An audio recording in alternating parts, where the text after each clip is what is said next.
Hey guys.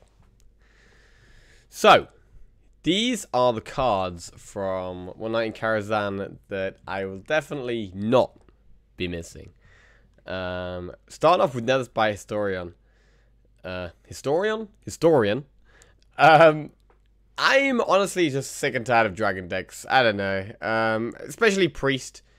With like Duskbreaker and Draconid Operative. Priest has so many like overpowered dragons at the moment. The Historian is just... It just increases... It just gives them even more Duskbreakers and more Operatives, and also gives them dragons to activate the dragons. It's just... I don't know. I really don't like the power level of the Priest dragons, and this by Historian kind of just makes it worse. So, good riddance to this card. Yeah. I mean, I don't think it's a bad card, because it is pretty slow. Like, there's times where it's kind of like seen a little bit of play, or there's phases where it hasn't seen any play. But right now, in the last few months, it's been just very annoying. Yeah, and I think probably it's definitely a good thing it's going, in my opinion. Okay, next we have possibly the dodgiest card in the whole of Karazhan, Barnes. Barnes has caused a lot of problems, mostly with Yusharaj, but with a combination of other things as well, like Deathwing Dragon Lords and multiple big Death Rattle minions. And Barnes has just been able to give people too much of a tempo swing too early on. Like, it's not like... The thing about Barnes, it's not like, oh yeah, I pull a nice little 1-1 that's slightly better than a normal 1-1.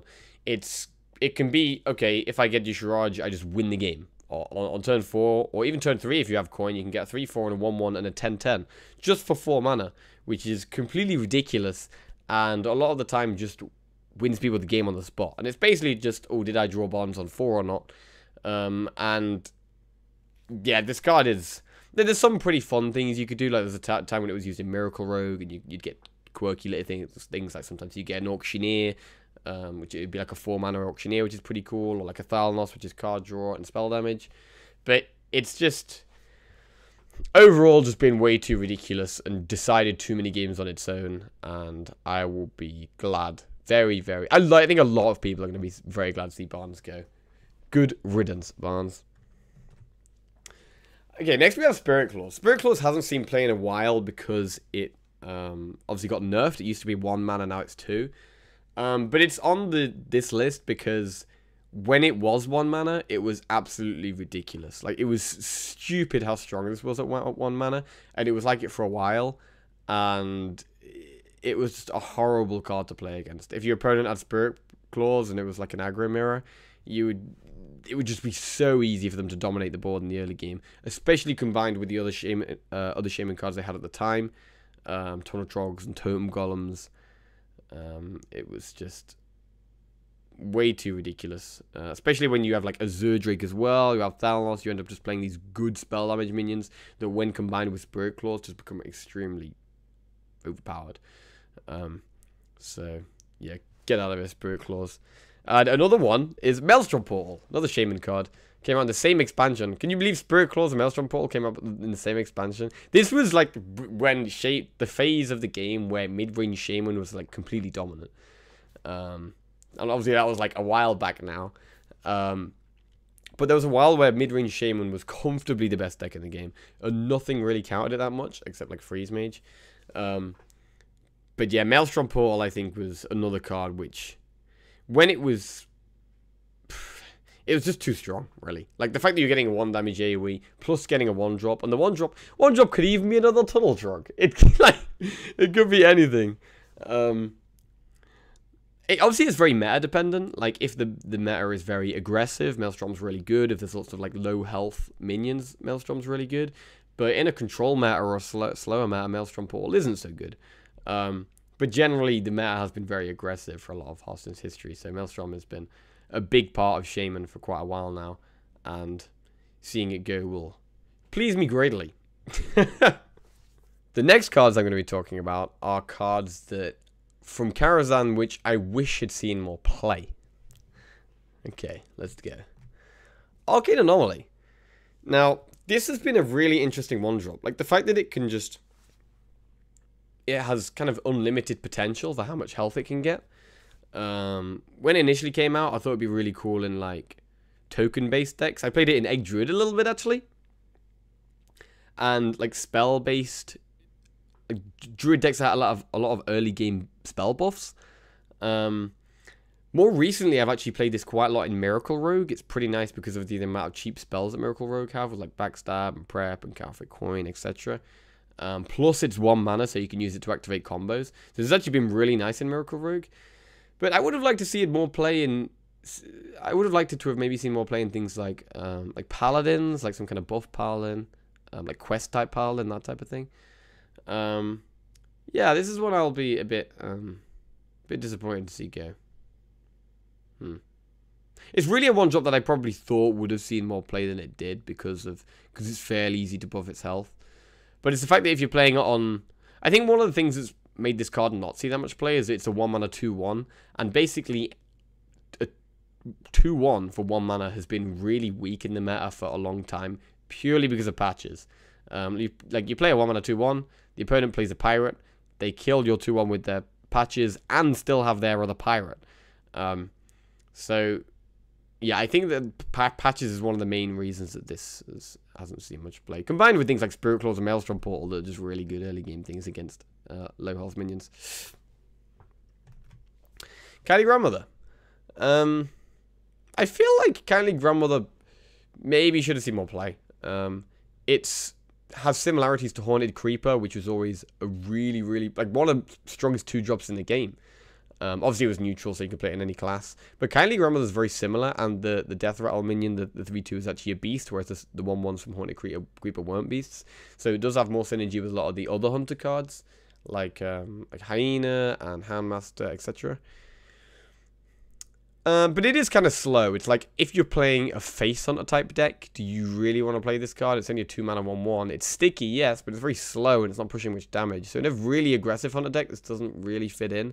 So this much more fits in more of like a mid-rangey Hunter deck, which hasn't really been good for a while. So this didn't actually end up seeing... like, it's definitely seen some competitive play, but not that much. I think it's definitely been a really good card for Hunter. Like, if you're trying to make a more quirky Hunter deck, like, this is just a solid 2-drop to put in. Yeah, it's got cool art. Cloaked Huntress. I feel... the thing about Cloaked Huntress is I feel like without Cloaked Huntress, Hunter might struggle to play secrets. Like, Spell Hunter plays a lot of secrets because, like, all their cards are spells, and so they can't afford to play things like Cloaked Huntress because they're literally going for Barnes Shiraj as their only minions to get that ridiculous early tempo play. But it would be nice for, you know, Hunter secrets to see some love without just in the Spell Hunter deck, in other Hunter decks. Like, Mad Scientist obviously used to be one of the most overpowered cards in the game, and it was ridiculously good in Hunter. Huntress didn't actually pull the secret out of your deck, so it was probably more balanced than Mad Scientist. Even though you can play multiple secrets at the same time with this, don't get me wrong, Cloaked Huntress has been a very, very strong card. And it's definitely, you know, been around, but it's, with Huntress being gone, it's harder for me to see Hunter secrets seeing play, which I think is bad, because I think Hunter actually has like the best secrets in terms of how hard they are to play around. Like, Hunter secrets can be really hard to predict and really hard to play around, and so I think it's actually good for the game when Hunter secrets are quite popular.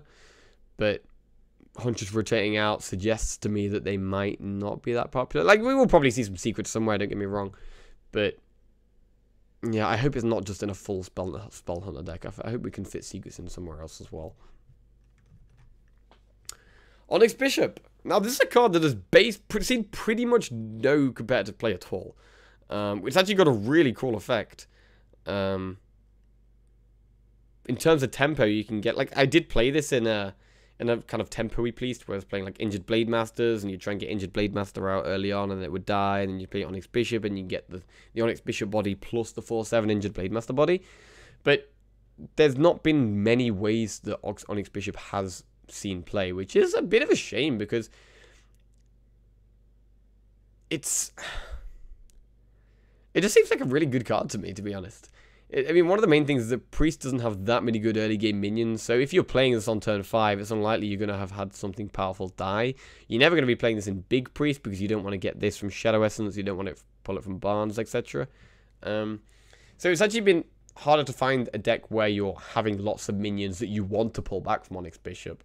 And so yeah, it's just been kind of swept under the rug a little bit and forgotten about, and it is a bit of a shame. It's definitely a bit of a shame. Ivory Knight. Now, Ivory Knight has definitely seen...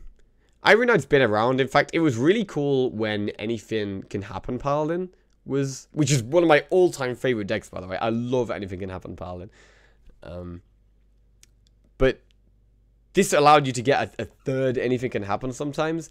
And it was a very slow card. Like, 6 mana 4/4 is a really weak stat line. So when we first saw this card, it was like, oh, okay, great. We're discovering something and healing, but it's a 6 mana 4/4. That's so slow. But the overall package of this card is really... It's quite a unique card, really. Like, it's obviously got Discover, which is a really good mechanic. A lot of people are a fan of Discover. I love Discover, and gives you some, like, decision-making within the game. And in terms of Paladin spells, there are some really bad ones, but there are also some really good ones. And sometimes you're having to make the decision of, oh, okay, I'm not even playing Anything Can Happen. I'm not even playing Murlocs in my deck, but I really need the 10 healing. Let's pick Anything Can Happen.